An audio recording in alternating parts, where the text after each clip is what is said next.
Hello my dear student, this is Dr. Monica Patel and welcome back to my YouTube channel that is White Coat Academy. So in the series of respiration, today's topic is regulation of respiration part 2. So in previous lecture we already learned regarding the regulation of respiration part 1. तो basically क्या होता है respiration का जो regulation है वो to mechanism से होता है. First one is the neural mechanism and second one is the chemical mechanism, right? So in the last lecture the neural regulation of the respiration already हमने complete किया. Now today we gonna learn regarding the chemical regulation of the respiration. तो चलो start करते हैं. First the introduction. Chemical regulation of the respiration refer to the way in which body controls the rate and depth of the respiration, or we can say the breathing, based on chemical composition, right? Chemical regulation क्या है? Chemical regulation में जो respiration का rate और depth है वो किसकी मदद से कंट्रोल होगा? Chemical composition of the blood. Chemical composition कौन कौन से है ब्लड में? For example carbon dioxide, oxygen and the hydrogen, right? This regulation ensure that the gas exchange meets the body's metabolic demand. हम रेगुलेशन क्यों करवा रहे हैं? बिकॉज गैस का एक्सचेंज हो, हमारे बॉडी के ईच एंड एवरी सेल को ऑक्सीजन मिले और कार्बन डाइऑक्साइड बॉडी में से एक्सपल आउट हो. बेसिकली गैस का जो एक्सचेंज है उसको बैलेंस करने के लिए, मेंटेन करने के लिए नॉर्मल रेस्पिरेटरी रेगुलेशन होना बहुत जरूरी है, राइट? अगर आपको कंफ्यूजन हो तो आप एक्सचेंज ऑफ रेस्पिरेटरी गैसेस वाला लेक्चर भी देख सकते हो. This is the important aspect to maintain the function of the human body. So chemical regulation में क्या होगा? बेसिकली जो ब्लड में केमिकल कंपोजिशन कभी कभार बढ़ जाएंगे, कभी कभार घट जाएंगे, डिक्रीज होंगे, और उसकी मदद से रेस्पिरेटरी का जो रेगुलेशन होगा उसको हम बोलेंगे केमिकल रेगुलेशन ऑफ रेस्पिरेशन. चलो उससे पहले हम ब्रीफ इंट्रोडक्शन ले लेते हैं कि रेगुलेशन ऑफ रेस्पिरेशन क्या है. तो बेसिकली ये ऑब्जेक्टिव क्या है? To maintain the normal level of PO2 and PCO2. PO2 माने कि partial pressure of O2, PCO2 माने कि partial pressure of carbon dioxide in the arterial blood. So हमारे बॉडी में ऑक्सीजन और कार्बन डाइऑक्साइड का नॉर्मल वैल्यू मेंटेन करने के लिए रेगुलेशन ऑफ रेस्पिरेशन का होना बहुत जरूरी है, right? So by the three mechanism, or we can say by in this circle, the regulation is going to be taken place. चलो भैया सबसे पहले क्या आएगा? सेंसर्स. सेंसर्स माने कि वेरियस कीमोरिसेप्टर. जो आज हम पढ़ने वाले हैं वो है central and peripheral. Second pulmonary में जो रिसेप्टर्स होंगे, अदर हमारे ऑर्गन में जो रिसेप्टर्स होंगे वो. तो ये रिसेप्टर्स क्या करेंगे कि हमारे बॉडी में जब भी कोई चेंजेस होंगे, फॉर एग्जांपल O2 डिक्रीज हुआ, CO2 इंक्रीज हुआ, H प्लस इंक्रीज हुआ, तो ये सारे मॉनिटर्स है, हमारे आर्मी ऑफिसर्स है. वो क्या करेंगे? जैसे कोई गड़बड़ हुई, केमिकल कंपोजिशन में कोई गड़बड़ हुई, तो वो तुरंत सेंट्रल कंट्रोलर के पास जाएंगे, माने कि सेंट्रल नर्वस सिस्टम. ऑलरेडी हमने लास्ट लेक्चर में स्टडी किया कि central nervous system is the big boss of our human body, right? So वो एनालिसिस करेगा. सेंट्रल नर्वस सिस्टम माने कि ब्रेन स्टेम हो गया, cortex and other part of the brain. Basically central nervous system analysis करेगा कि क्या गड़बड़ हुई है और उसको कैसे रेगुलेट करेंगे. और फाइनली इफेक्टर्स को, finally with the help of afferent pathway, वो क्या करेगा? रेस्पिरेटरी मसल को मैसेज भेजेगा. फॉर एग्जाम्पल डायफ्राम हो गया, इंटरकोस्टल मसल्स हो गए, एसेसरी मसल्स हो गए, और उसको बोलेगा कि भैया आप रेट बढ़ाओ, डिक्रीज करो, डेप्थ इंक्रीज या डिक्रीज करो. और by this way, according to the need of body, we modulate the rate, depth and the rhythm of the respiration, and this is how the regulation of the respiration is going to be taken place. समझ गए? जब sensor का क्या काम है? जब भी कोई गड़बड़ हुई बॉडी में तो वो बॉडी के बिग बॉस के पास जाएगा. वो कौन है? सेंट्रल नर्वस सिस्टम है. सेंट्रल नर्वस सिस्टम क्या करेगा? अभी वो प्रॉब्लम को एनालाइज करेगा और फाइनली ऑर्डर देगा कि भाई ऐसे ऐसे आपको काम करना है, राइट? तो यहाँ पे रेस्पिरेटरी सिस्टम है, तो रेस्पिरेटरी मसल्स को मैसेज जाएगा कि भैया आपको रेट इंक्रीज करनी है, डिक्रीज करनी है, डेप्थ इंक्रीज या डिक्रीज करनी है, according to the need of the body, and this is how the regulation of respiration is going to be taken place.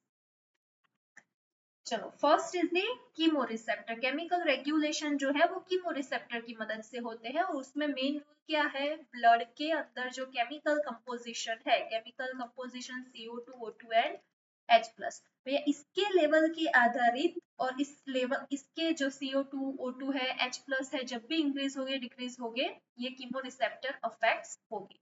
So chemical mechanism of regulation of respiration is operated through the chemoreceptor, right?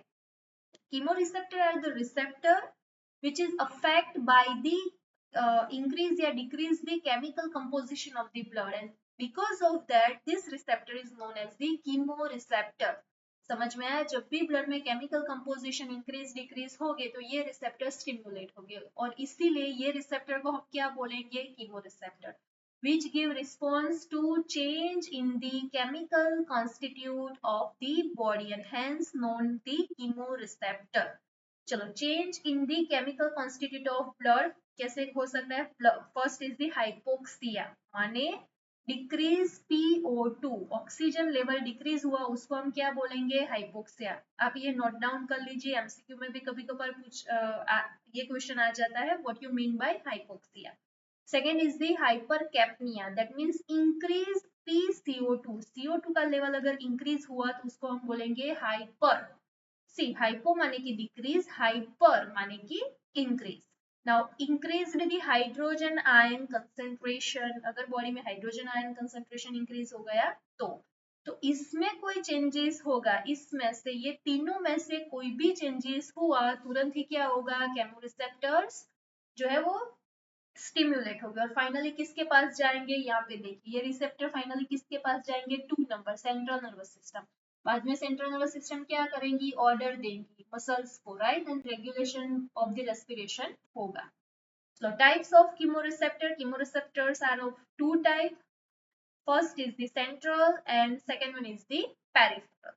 तो two type के chemoreceptors होते हैं, central and peripheral. सबसे पहले हम study करेंगे central chemoreceptors. चलो भैया लोकेशन क्या है, in the brain. Situation, central chemoreceptor are situated deeper part of the medulla oblongata close to dorsal respiratory group of neuron. ये हमने ऑलरेडी लास्ट लेक्चर में स्टडी किया है. This is the dorsal group of the neuron. तो इसके एकदम नजदीक यहाँ पे कहीं जो है वो कीमोसेंसिटिव एरिया होता है, right. This area is known as the chemosensitive area and this neuron are called the chemoreceptors. तो dorsal group of the neuron के पास में जो रिसेप्टर होंगे उसको हम बोलेंगे, ये जो लाल कलर का रेड कलर का हमने किया है वो कीमोरिसेप्टर्स. क्लियर. तो लोकेशन ब्रेन के अंदर है, ब्रेन में भी स्पेसिफिकली क्या कहाँ पे सिचुएटेड होंगे, डोर्सल ग्रुप के बाजू में, right. Now chemoreceptor are in a close contact with blood and the cerebrospinal fluid, जिसको हम CSF भी बोलते हैं. तो ब्लड एंड CSF में जो चेंजेस होंगे वो तुरंत ही जो है वो ये कीमोरिसेप्टर उसकी मदद से स्टिमुलेट होगा और फाइनली जो है वो रेस्पिरेटरी सेंटर्स जो है ब्रेन जो है उसके पास ये मैसेज लेके जाएगा. तो सेंट्रल कीमोरिसेप्टर ब्रेन के अंदर होते हैं, dorsal group of the neuron के पास में ही होते हैं and they are close to the blood and the cerebrospinal fluid. चलो अभी मैकेनिज्म ऑफ द एक्शन आपको पता चल गया, लोकेशन कहाँ पे है, ब्रेन में. अभी कैसे फंक्शन करेगा. So central chemoreceptor are responsible for 70 to 80% of increased the ventilation through the chemical regulatory mechanism. So chemical regulatory mechanism में 70 to 80% रोल किसका रहेगा, central chemoreceptor का. Only 20 to 30% रोल किसका रहेगा, peripheral, right? आज हम जो टॉपिक कर रहे हैं वो है chemical regulation of the respiration. Two group of the receptor से होगा, first is the central chemoreceptor, second one is the peripheral. Central कितना फंक्शन करता है, 70 to 80, पेरिफेरल कितना 20 to 30. चलो मेन स्टिम्युलेंट हमने पहले ही बोला कि कीमोरिसेप्टर किसकी मदद से स्टिम्युलेट होगी, ऑक्सीजन, बट ऑक्सीजन जो है वो डिक्रीज हुआ, कार्बन डाइऑक्साइड इंक्रीज हुआ और H+ आयन इंक्रीज हुआ, लेकिन मेन इसके लिए मेन क्या है, increase the hydrogen ion concentration. चलो अभी H प्लस आयन जो है वो इंक्रीज हो गया ब्लड में, तो ये कीमोरिसेप्टर एक्टिवेट हो गए, स्टिमुलेट हो गए। But the hydrogen ion from blood cannot cross the blood brain barrier।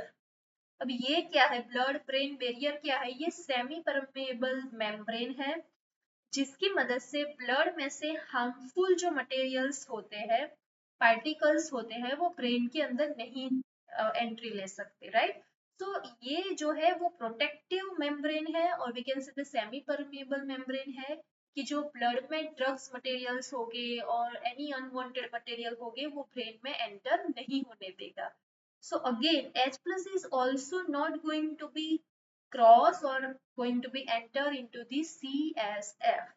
तो हमने तो अभी पहले ऐसा बोला कि हाइड्रोजन आयन कंसंट्रेशन इंक्रीज होगा तब भी इसका स्टिमुलेशन होगा, but H plus ion is not able to cross that blood brain barrier. तो अभी क्या होगा, but carbon dioxide increase in the blood. मान लो कि ये कैपिलरी है, राइट, यहाँ पे ब्रेन है, हमने बोला कि ये जो मेम्ब्रेन है दिस इज द मेम्ब्रेन, यहाँ से H प्लस जो है वो ब्रेन में नहीं जा सकता, माने कि H प्लस आयन तो इंक्रीज नहीं होगा। अगर H प्लस इंक्रीज नहीं होगा तो कीमोरिसेप्टर का एक्टिवेशन नहीं होगा। तो फिर एक्टिवेशन कैसे होता है, तो यहाँ पे जो ब्लड के अंदर CO2 है, CO2 easily cross the blood brain barrier, ये देखिए it can easily cross the blood brain barrier and enter the interstitial fluid of brain or the cerebrospinal fluid। ये जो CO2 है वो आराम से, ये जो आर्टरी में CO2 है वो आराम से ब्लड ब्रेन बैरियर को क्रॉस करके ब्रेन के अंदर चला जाएगा। अभी ये CO2 क्या करेगा, यहाँ पे जो H2 होगा उसके साथ कंबाइन होगा एंड फाइनली बनाएगा H2CO3 carbonic acid, right। This carbonic acid is very unstable and hence again divided into the H plus and HCO3, right। ये H2CO3 बना जो ब्रेन के अंदर बना वो अनस्टेबल है और इसीलिए ये further divided into the hydrogen ion and bicarbonate ion H plus and HCO3। तो इसी तरह से ब्लड के अंदर H plus आयन क्या हो गया, इंक्रीज हो गया। This hydrogen ion stimulate the central chemoreceptor and from chemoreceptor excitatory impulse are sent to the dorsal respiratory group of neuron। ये कीमोरिसेप्टर क्या करेगा, फाइनली किसको बताएगा, dorsal group of the respiratory. यहाँ पे ये जो कीमोरिसेप्टर एक्टिवेट हुए वो फाइनली डॉर्सल, ये जो पिंक वाला है उसको इन्फॉर्म करेगा कि भैया H प्लस आयन ब्लड में इंक्रीज हो गया, राइट।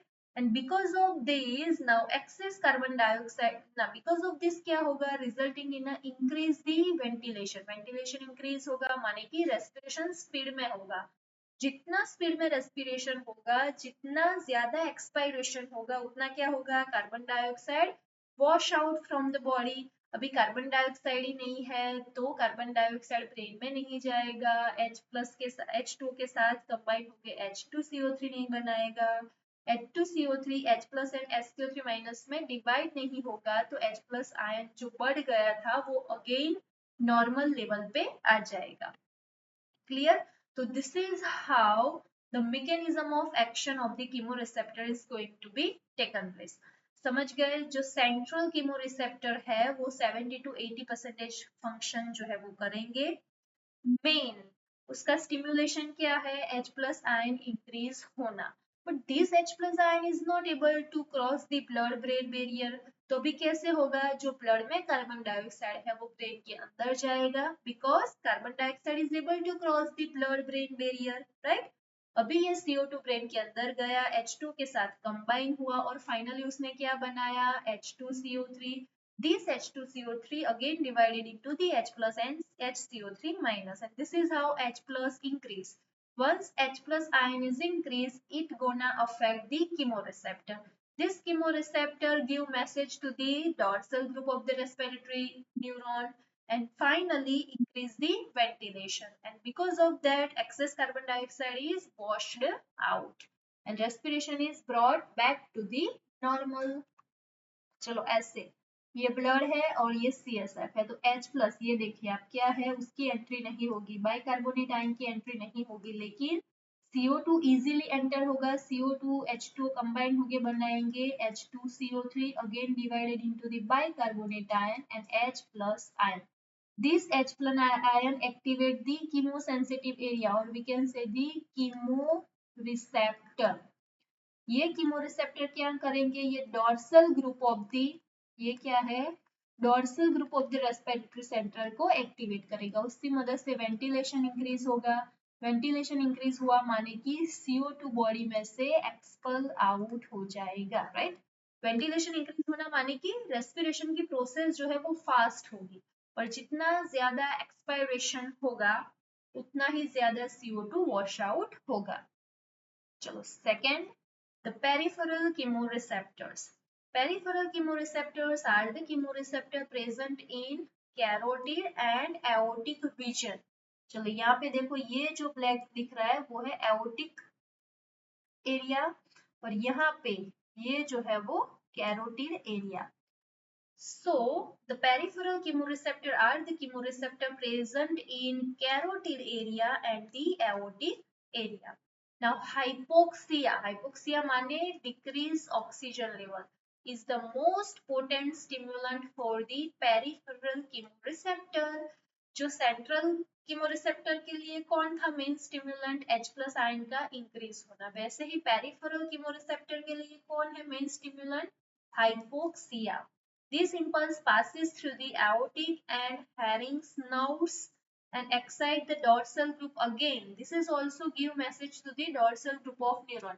ये देखिए, ये जो है यहाँ से निकलती हुई ये जो, and this one is the herring nerve, this and this, and finally कहाँ पे जाएंगे, ये dorsal group of the respiratory neuron.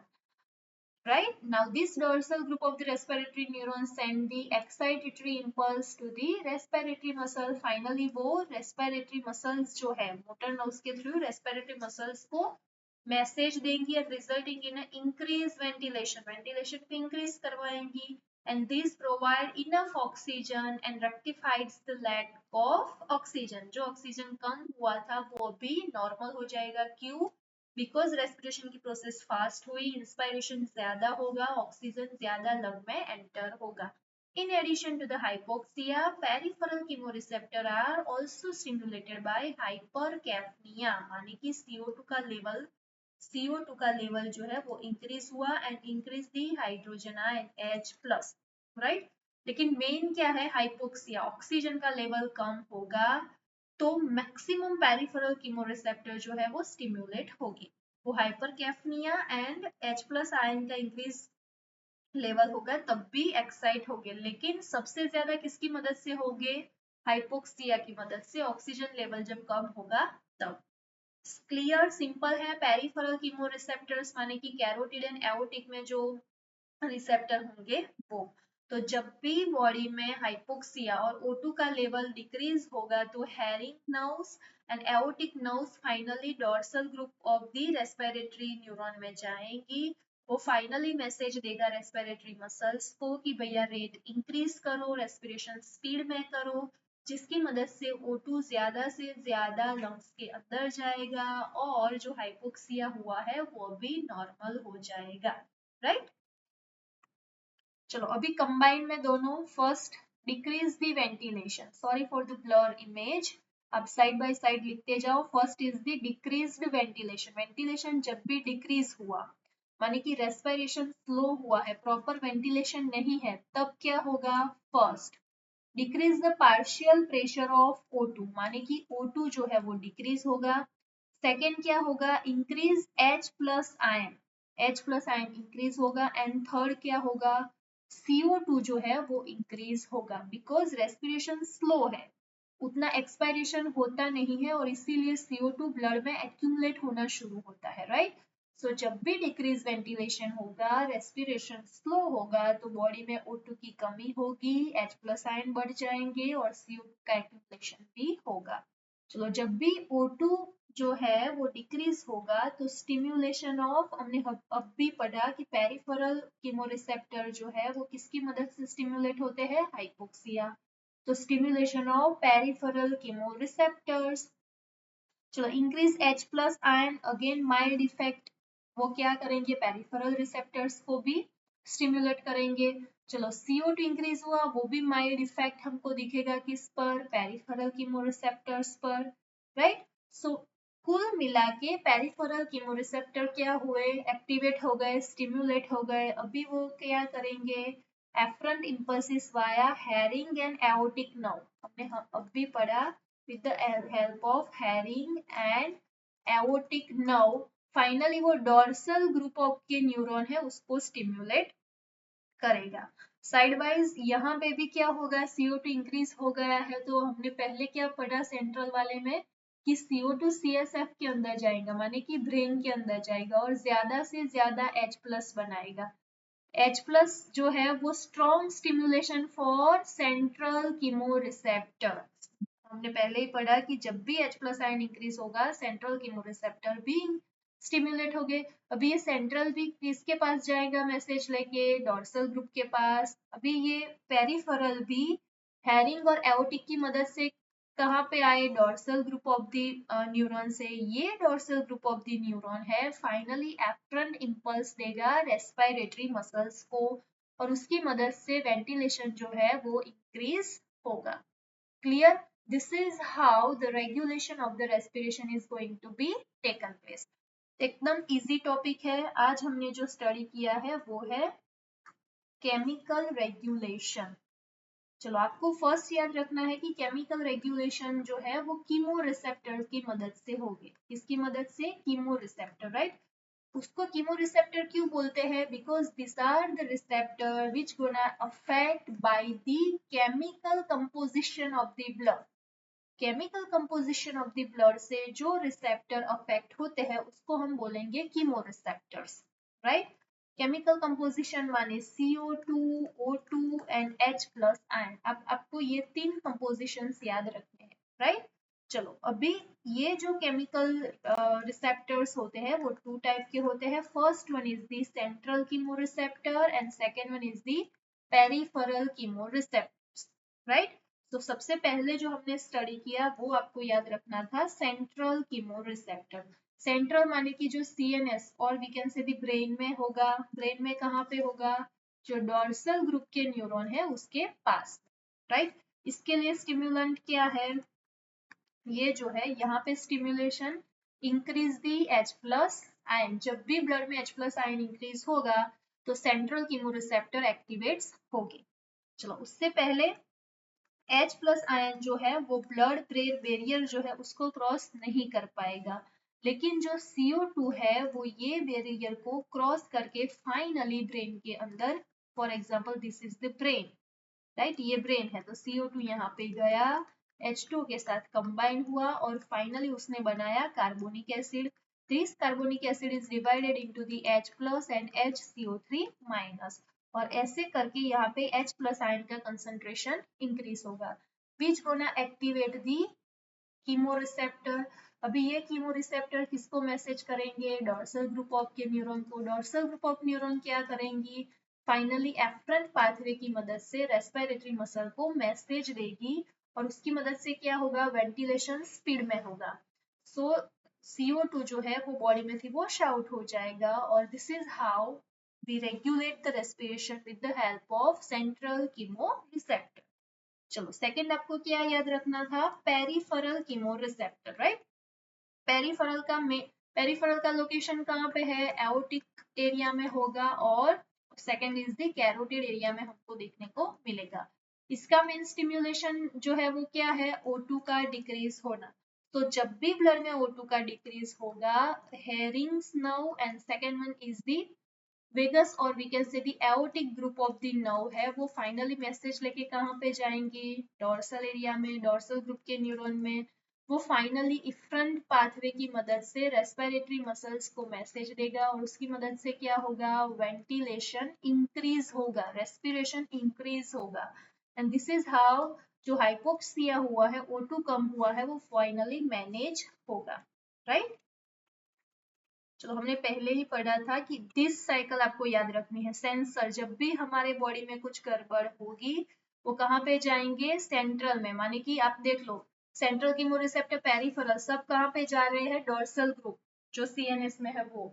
और फाइनली वो क्या भेज रहा है? एफरन पाथवे की मदद से रेस्पिरेटरी मसल को मैसेज भेज रहा है कि भाई आप रेट इंक्रीज करो, रेस्पिरेशन स्पीड में करो, तब जाके जो डिस्टर्बेंस हुआ है वो मेंटेन होगा। And this is how the regulation of the respiration is going to be taken place, right.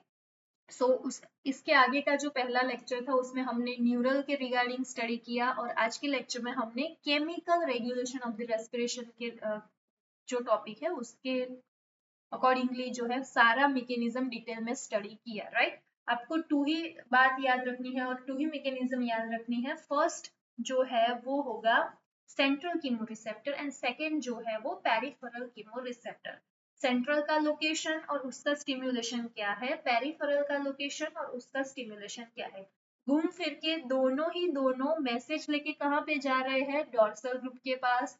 Dorsal group message किसको दे रहा है, ऑर्डर किसको दे रहा है? रेस्पिरेटरी मसल को। और कॉमनली क्या हो रहा है? रेट ऑफ रेस्पिरेशन इंक्रीज हो रहा है, और उसकी मदद से जो नॉर्मल रेगुलेशन है, नॉर्मल केमिकल कंपोजिशंस में जो डिस्टर्बेंस आए हैं वो मेंटेन हो रहे हैं, right. So I hope you find this video helpful, and if you find this video helpful, please like, share and subscribe my YouTube channel, that is Whiteboard Academy. Thank you.